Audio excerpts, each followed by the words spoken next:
wanted to welcome you to the Life and Listings podcast. I have my friend Mandy over here, and she's going to share some information about how she quit her job, and she has now building a mega empire. Hey, Mandy. Hi, Jennifer. I am so excited to be here. Thank you for having me. Me too.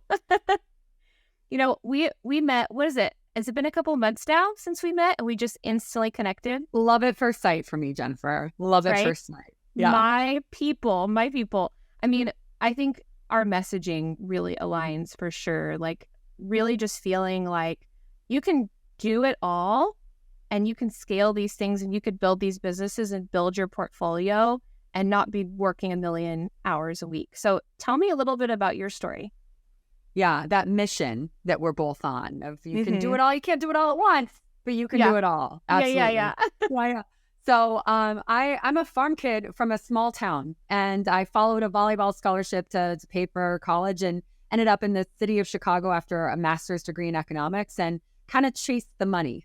Like I knew I wanted to have, to be able to buy the freedom that money afforded, right? So master's in economics plus my dad is a farmer equals Chicago Board of Trade. So I did that for a little while, and then it became very clear that sure, I can add pretty quickly, but a computer is way better than me. So I realized that was going to go away. And then I leaned into medical device sales, which ended up being the bulk of my career, which was a wonderful living. But the whole reason I chose not to go to medical school is because I didn't want to be on call. I didn't want to be a slave to my pager. And then the punchline of the universe for me was I ended up on call as a medical device rep. So that's when I leaned into the real estate investments that I had started and realized it's a math problem. That at some point, the cash flow that I get from a portfolio that I'm building can and will exceed what it is that I need to live my life. And then I get a life of choice that I've been craving from the very beginning. And that's what we all want, right? Absolutely. Yeah. I don't want money for Louboutins. I want money for freedom, you know? Yes. And just, I mean, for all the things that come along with it too, like I've always just wanted my kids to see that there's other possibilities out there. There's no one right way to work and make money. We can all make individual choices to support what we want. So what was your first real estate investment? Well, I originally was first interested in investing in college. So I was at a party at a friend's, like where she lived, and she was explaining the house that we were having the party in. Her dad bought the house and she rented out the rooms to our friends. And I'm like, and you get to keep that money? That's the best idea I've ever heard in my whole life. So this was 19. I decided I needed to buy rental real estate. And Jennifer, I did nothing with it. I did jack with it. I learned all of the things and had no action because I was, perfect little must be right, must be perfect, all of the moves. So I didn't buy anything until I was 35. At the end of 2015, beginning of 2016, right in there somewhere, I bought a 4-unit in a college town about 2 hours from where I live, and realized that highest and best use of that fourplex was furnished rentals. And I took it from $400 rent a month to $800 rent a month. And not only did I not die from that one big jump I took, I ended up with roughly $1,000 in cash flow a month. So I was absolutely bitten by the bug. That's amazing. That's amazing. At that young, you know what you need to do, but we can't actually put ourselves into action until way later. I think that's like so common. But I think it's because I had no one around me doing the type of stuff that I wanted to do. If I knew a single human in the world, if I'd met the dad of my friend, I'm certain, with absolute certainty, I can say that it would have seemed easier. Because until you, one of the most annoying things about the human psyche is that you don't really realize that you can do something until you see it in process. And especially if you see someone who looks like you doing it. It's the whole Roger Bannister thing, the guy who ran the first 4-minute mile. They thought someone would die. They thought the human body would shut down if someone ran a 4-minute mile. And then within 2 weeks of Roger running it, 2 other people ran it. And 30 other people ran it within a couple, within the year, So if you can see it, you can be it. So who did you meet or what room did you end up in to make you make that first investment at 35? So I went to some real estate investment groups, just RIAs, local RIAs. And actually the first one I ever went to, I was super pregnant with my kiddo. And I remember sitting outside the pizza place where it was being held. And I remember like thinking, oh, I don't belong here. Oh, this is like, they're going to be so much smarter than me. And I sat in the parking lot for a half hour and I drove away and didn't even go inside. Right.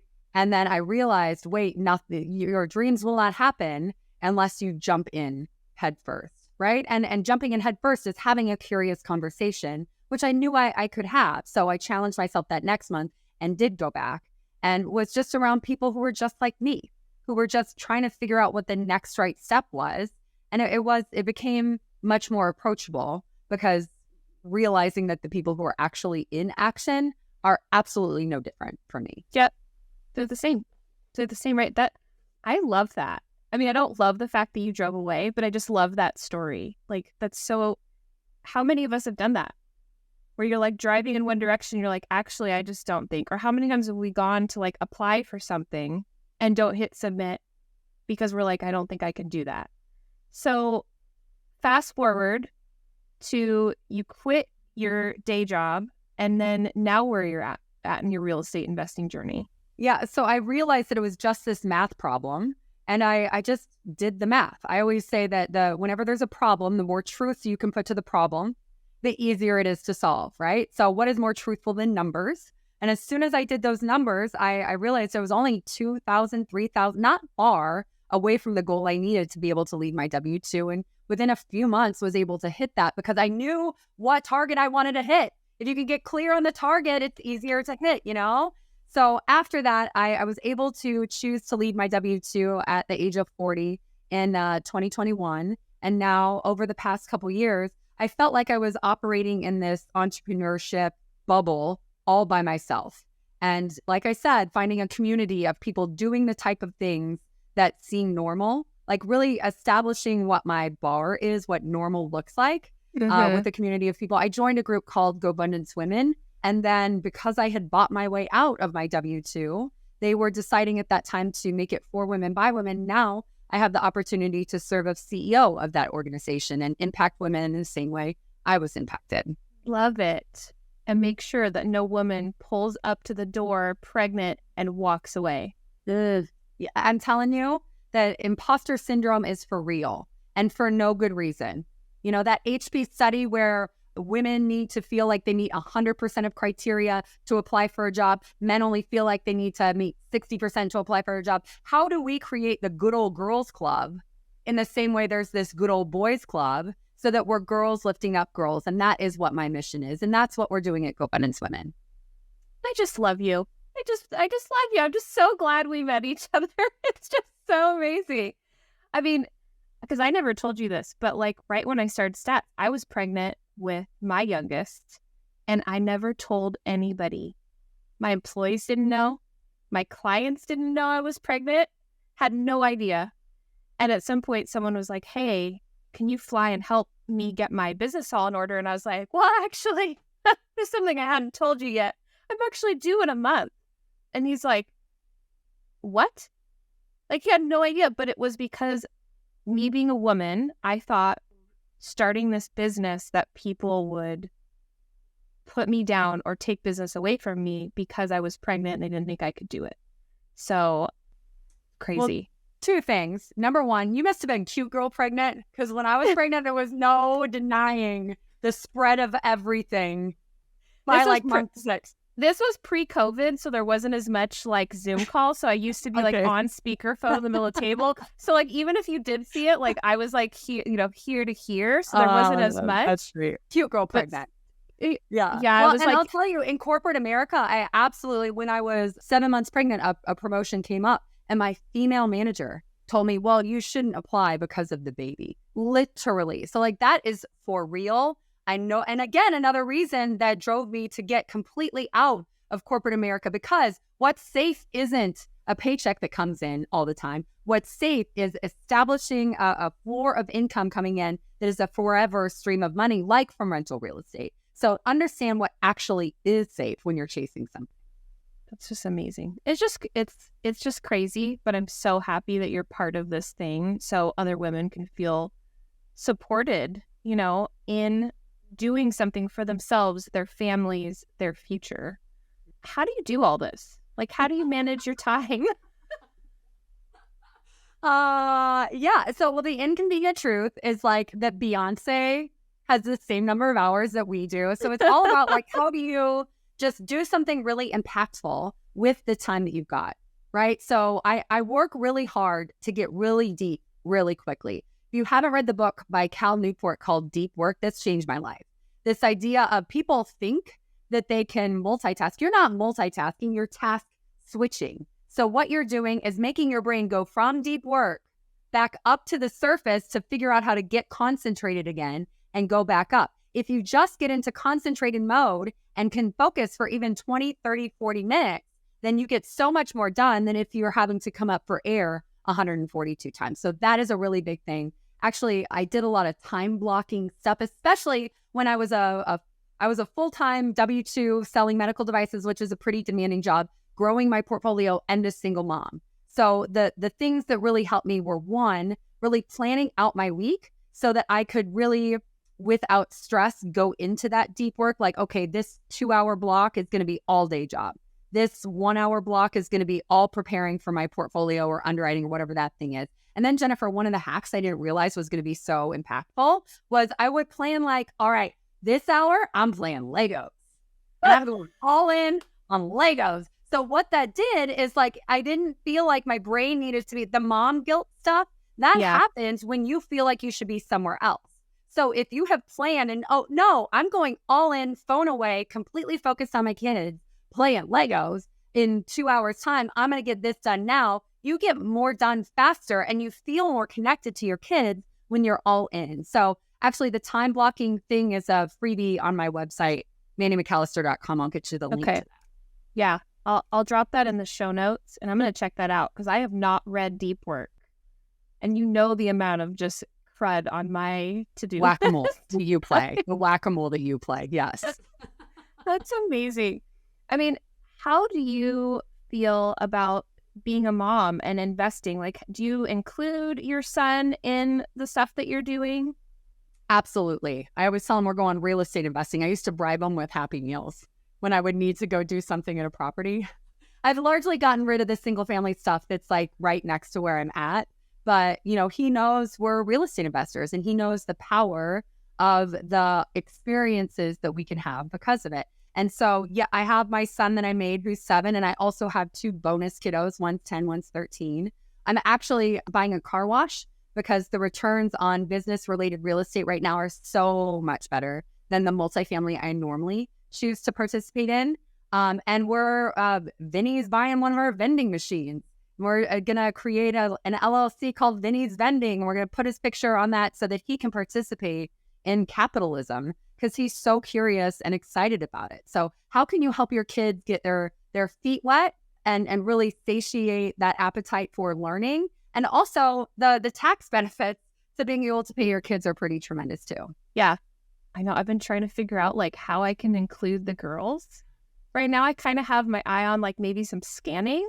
Okay. And I have like my eye on maybe like Emma doing my social media eventually. But right now we tried it out. I mainly got leg shots. That's all I got when I was walking was just no face. Still very cute, but we're not there yet. So a new investor coming in, where should they start?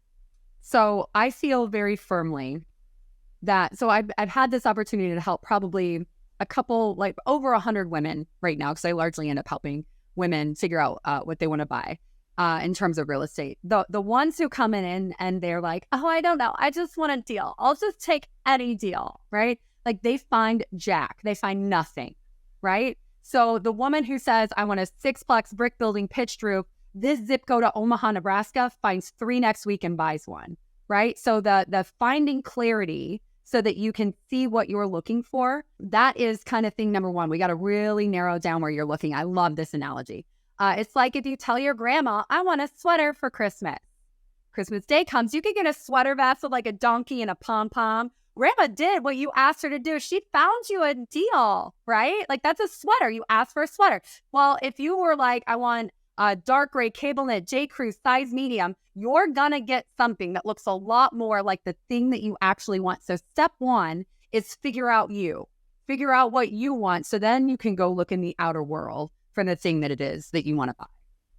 I love that. So how do they get clarity on something like that?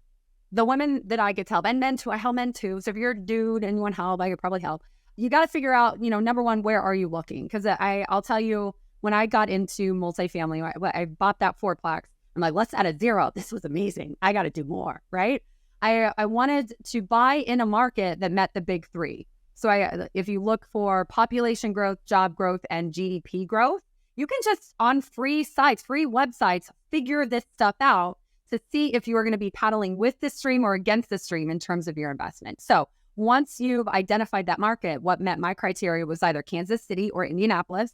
And Jennifer, I FOMO'd my way. Indianapolis, but they're doing this in Kansas City, and I FOMO'd my way to nothing over 2 years. So what I'm super passionate about is helping people figure out very precisely exactly where they're looking, exactly the type of asset, and then really do a bunch of reps to figure out if they can trust their own judgment. So when they see the thing for sale, that they know when to jump and that it's going to be a good deal. Awesome. So Mandy, if they want to reach out to you and they want to get questions about how you can help them, what's the best way for them to reach out? My website is a great place. We actually, as a matter of fact, there's a wonderful team called Stat Solutions who's been assisting me and making that very clear. So huge plug for Jennifer and her team. Guys, I would not be in the place I am making these things feel easy if not for Jen and team. So thank you, Jennifer. But MandyMcAllister.com is a great place to figure a lot of things out. Or my email directly is Mandy@MandyMcAllister.com. Well, I didn't imagine a plug for Stat Solutions being so soon. I'll tell you, I can breathe more deeply because I know things are handled. So I'm very grateful for that. I know good when excited. I see it. Yeah, for sure. For sure. Well, Mandy, thanks so much for coming today on Life and Listings and sharing your journey. I'm so excited for our listeners, and I'll see you again soon. Yes, thank you for having me. Bye.